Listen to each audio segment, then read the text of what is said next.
मैंने अपनी पूरी कैरियर में इतना गंदा इंसान नहीं देखा। संदीप घोष तो है ही, लेकिन इसका माताजी जो है वो भी खतरनाक। अभी अभी कोलकाता डॉक्टर केस को लेकर एक और नई बेहद ही चौंकाने वाली वीडियो सामने निकल कर आ रही है, जिसको देखने के बाद सीबीआई के होश उड़ गए हैं।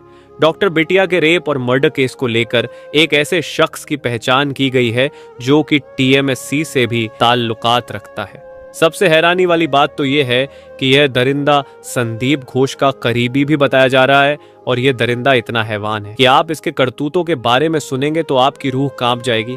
दोस्तों, सीबीआई संदीप घोष से जुड़े सारे तार को खंगालने में जुटी हुई है। उसके जो करीबी हैं, उसके जो साथी हैं, उन सबको सीबीआई एक एक करके कटघरे में खड़ा कर रही है। और सबसे हैरानी वाली बात तो यह है कि संदीप घोष के जीतने भी करीबी और उसके साथी हैं, वह भी सारे दरिंदे हैं। यानी कि संदीप घोष दरिंदों का पूरा जाल बिछाया हुआ है, और इसमें इनोसेंट और मासूम डॉक्टर फंसकर बली का बकरा बन रहे हैं। लेकिन अब बहुत हो चुका, इन लोगों का पाप का घड़ा भर चुका है। इन लोगों की सजा के लिए पश्चिम बंगाल की ममता बनर्जी की सरकार विधानसभा में एक विशेष सत्र में महिलाओं के खिलाफ रेप और दूसरे यौन अपराधों पर कठोर बेहद सख्त दंड देने के लिए एक बिल पेश करने आज जा रही है। इसे देखने के बाद किसी भी दरिंदे का हिम्मत नहीं होगा फिर से इस प्रकार की घिनौनी हरकत करने का। क्या है कानून व्यवस्था में संशोधन, जानेंगे इस वीडियो में विस्तार से। इसीलिए आपके लिए यह वीडियो बेहद जरूरी हो जाता है, इसलिए वीडियो को अंत तक जरूर देखिएगा। डॉक्टर बिटिया के मर्डर के बाद इन लोगों पर काल मंडरा रहा है। दोस्तों, अभी तक सीबीआई डॉक्टर बिटिया के रेप और मर्डर केस को लेकर संदिग्ध 47 लोग, जिसमें गवाह भी शामिल हैं, उन पर शिकंजा कस चुकी है।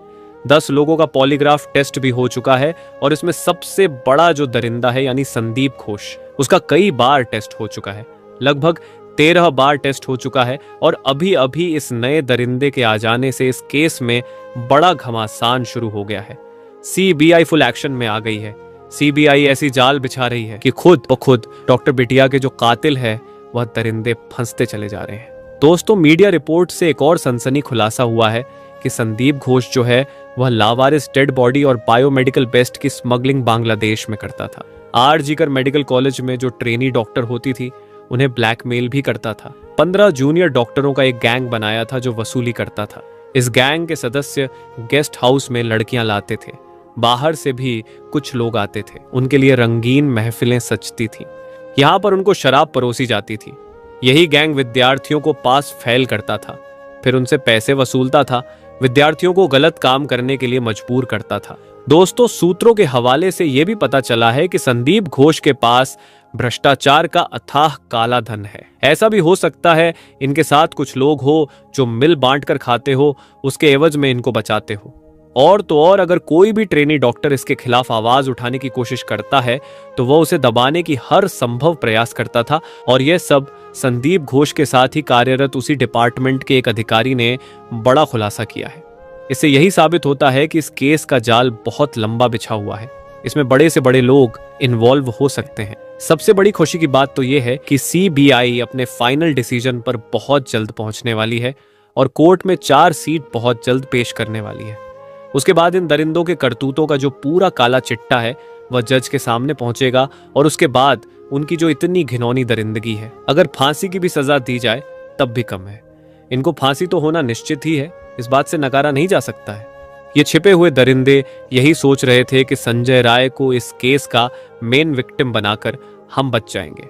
जहां डॉक्टर बिटिया का कत्ल हुआ, यानी सीन ऑफ क्राइम की जगह को तहस नहस करके सबूत को मिटाकर यह दरिंदे सोच रहे थे कि हम बच जाएंगे, हम तक सीबीआई नहीं पहुंच पाएगी। लेकिन हुआ कुछ और, देश की सबसे तेज तरार क्राइम ब्रांच सीबीआई ने इनको धर दबोचा। दोस्तों, सीबीआई की इस कड़ी मेहनत के लिए वीडियो को एक लाइक जरूर कीजिएगा, और डॉक्टर बिटिया को जल्द से जल्द न्याय मिले उसके लिए कमेंट में वी वांट जस्टिस जरूर लिखिएगा। साथ ही चैनल में पहली बार आए हैं तो चैनल को सब्सक्राइब भी जरूर कर लीजिए। दोस्तों, सबसे हैरानी वाली बात तो यह है कि यह आम जनता किस पर भरोसा करे। जिन लोगों को आम जनता की रक्षा के लिए नियुक्त किया जाता है वही अगर करप्ट हो जाए तो आम जनता बेचारी क्या करे। हम बात कर रहे हैं पुलिस की। दोस्तों, इस केस से जुड़े कई ऐसे खुलासे हुए हैं जिसमें पुलिस के भी इस केस से ताल्लुक देखने को मिल रहे हैं। पुलिस भरपूर प्रयास में जुटी हुई है कि इस केस को दबा दिया जाए। इस केस को पूरी तरह से कवर अप करने में कोई कसर नहीं छोड़ी है। सूत्रों के हवाले से बताया यह भी जा रहा है कि डॉक्टर संदीप घोष को डॉक्टर बिटिया के कत्ल की खबर मिलने के कई घंटे बाद उस घटना स्थल पर पहुंचा था, जबकि पुलिस पहले पहुंच गई थी। सबसे हैरानी वाली बात तो तब पता चली जब यह पता चला कि उस क्राइम ऑफ सीन का फिंगरप्रिंट लेने के लिए एक ऐसे ट्रेनी डॉक्टर को नियुक्त किया गया था और बताया जा रहा था कि यह फिंगरप्रिंट एक्सपर्ट है। इससे यही साबित होता है कि शुरुआत से ही डॉक्टर बिटिया के रेप और कत्ल से जुड़े जो अहम सबूत थे उनको मिटाने की हर संभव प्रयास किया गया है। अगर ये सबूत नहीं मिटाए गए होते तो सीबीआई को इतना लंबा समय ना लगता इस केस को इन्वेस्टिगेशन करने में। इससे यही साबित हो रहा है कि पूरा हॉस्पिटल डॉक्टर बिटिया के रेप और कत्ल से जुड़ा हुआ है। जरा आप भी सोचिए, डॉक्टर बिटिया का इतने संदिग्ध स्थिति में रेप और कत्ल हो जाता है और डॉक्टर बिटिया के माँ बाप को एक नॉर्मल सुसाइड बताया जाता है। पहले तो उनको कॉल करके ये बताया जाता है कि उनकी बिटिया बीमार है। दोस्तों, जो नए नए सबूत मिल रहे हैं, जब डॉक्टर बिटिया के माँ बाप और आर्गुमेंट करते हैं तो उसके बाद उन्हें बताया जाता है कि आपकी डॉक्टर बिटिया ने सुसाइड कर लिया है।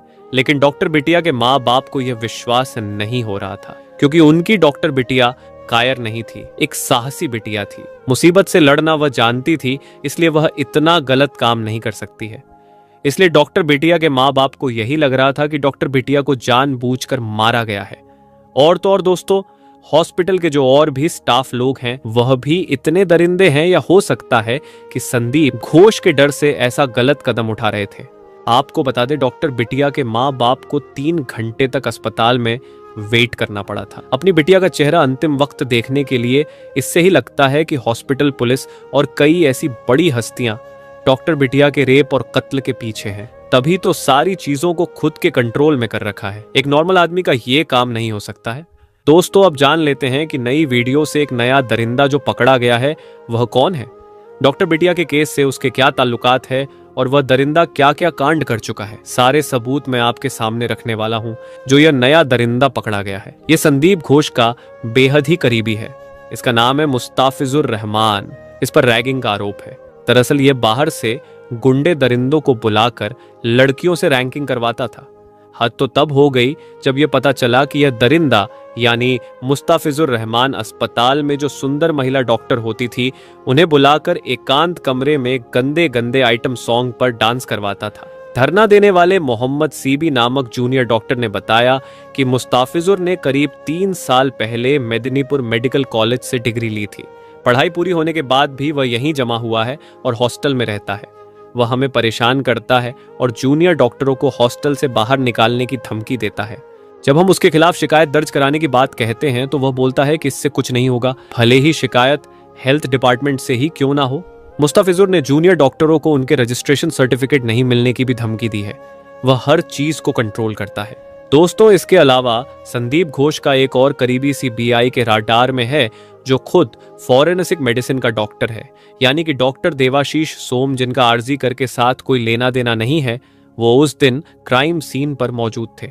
जब बच्ची का पोस्टमार्टम हो रहा था तब भी वहां पर मौजूद थे। उनकी तो आरजी कर में पोस्टिंग ही नहीं है, तो वह वहां क्या कर रहे थे? क्या सबूत मिटाने आए हुए थे?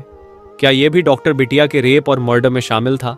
दोस्तों, बताया जा रहा है कि सीबीआई के हाथ सारे सबूत लग चुके हैं। सीबीआई फाइनल अपने डिसीजन पर पहुंचने वाली है। 1-2 दिन में सीबीआई अपनी सारी रिपोर्ट को अदालत में पेश करेगी। उसके बाद डॉक्टर बिटिया के जो हत्यारे हैं, एक महिला की अस्मत को तार तार करने वालों को क्या सजा मिलनी चाहिए, ऐसे दरिंदों को आखिर क्या कुछ सजा मिलनी चाहिए, ये चर्चा का विषय हमेशा से रहा है। लेकिन सबकी जुबान पर हमेशा से यही आता है, सजाए मौत। रेप करने वालों को सजाए मौत मिलनी चाहिए। पश्चिम बंगाल के रेप विरोधी बिल में आखिर क्या कुछ खास है, इस पर खूब चर्चा हो रही है। पूरी डिटेल आपके सामने है, बहुत गौर से सुनिए और समझिए। पश्चिम बंगाल ममता बनर्जी की सरकार विधानसभा में एक विशेष सत्र में महिलाओं के खिलाफ रेप और दूसरे यौन अपराधों पर कठोर बेहद सख्त दंड देने के लिए एक बिल पेश करने आज जा रही है। ममता बनर्जी सरकार के नए राज्य विधेयक में ना सिर्फ रेपिस्ट के लिए मृत्युदंड का यानी सजाए मौत का प्रस्ताव होगा, बल्कि यौन अपराधों के लिए सुनवाई एक निश्चित अवधि के अंदर पूरी करने का भी प्रावधान होगा। क्योंकि अमूमन देखा गया है कि एक लंबी न्याय प्रक्रिया जो है कानूनी प्रक्रिया जो है उसका सामना यहाँ पर पीड़ित परिवार को करना पड़ता है। राज्य के कानून विभाग के अधिकारियों के मुताबिक इस विधेयक में रेप की सभी वारदातों को, घटनाओं को हत्या के बराबर माना जाएगा, जिसमें अपराधी के लिए मृत्युदंड या आजीवन कारावास का प्रस्ताव होगा। इस बिल के मुताबिक पीड़िता की जिंदगी बचने की स्थिति में भी अपराधी को हत्या के बराबर ही दंड भुगतना होगा। इस बिल में है जो कि बेहद खास है। दरअसल कोलकाता के मेडिकल कॉलेज और अस्पताल में एक पीजी ट्रेनी लेडी डॉक्टर के साथ जिस तरह से दरिंदगी की गई, रेप की वारदात को अंजाम दिया गया और फिर मौत के घाट बेरहमी से उतार दिया गया। पश्चिम बंगाल की सरकार अब यह बिल ला रही है और इस बिल में किसी भी रेपिस्ट के लिए, किसी भी बलात्कारी के लिए आजीवन कारावास या फिर सजाए मौत यानी मृत्युदंड की सजा का प्रावधान किया गया है, जो रेप की गंभीरता पर निर्भर करेगी।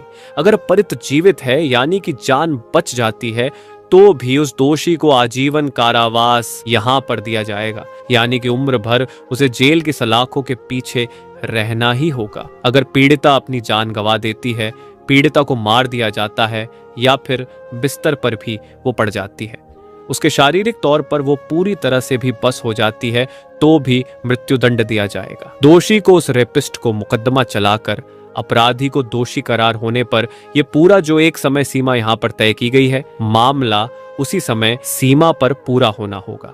बलात्कार या हत्या के मामलों में इसमें मृत्युदंड के अलावा अपराधी के परिवार पर भी भारी जुर्माना लगाने का प्रावधान यहाँ पर होगा और 15 दिनों के अंदर फैसला। क्या है ये समझिए।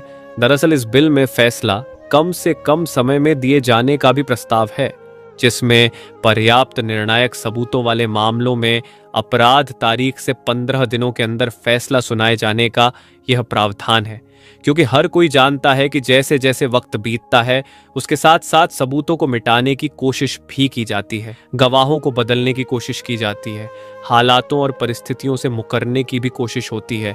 ऐसे में 15 दिन का और कम से कम समय का ये वक्त यहाँ पर इस बिल के जरिए प्रस्ताव के तौर पर सामने आया है। इसी तरह आंध्र प्रदेश सरकार ने एक विधेयक साल 2019 में भी पेश किया था, जिसमें महज 21 दिनों के भीतर फैसला दिए जाने का प्रावधान है, लेकिन यह मंजूरी के लिए राष्ट्रपति के पास इस वक्त मौजूद है।